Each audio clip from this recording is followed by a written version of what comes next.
Var.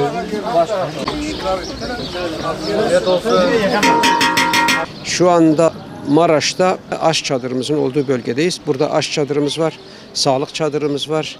Şu anda Maraş'ta günlük ortalama 15.000 kişiye biz yemek çıkarıyoruz. Hamdolsun güzel bir sistemi arkadaşlar kurmuş.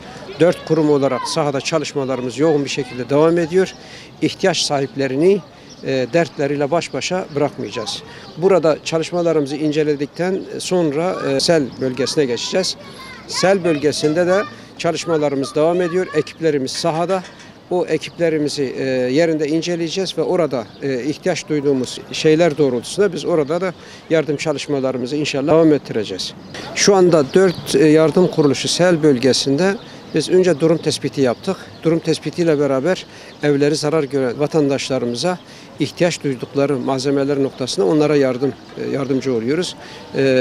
Aş olsun, ev eşyası olsun, bu konulara da inşallah selzedelere yardımlarımız devam edecek ve biz bizzat kendimize gidip durumu yerinde inceleyeceğiz. Üzülerek söylemem gerekir ki Türkiye'nin bu seçim atmosferine girmesi depremzedeleri ve peşinden gelen sel felaketiyle oluşan selzedeleri arka planda bıraktı.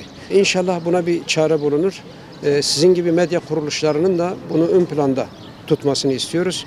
Buradaki mağduriyetler bitene kadar bu insanların toplumun gündeminde olması lazım.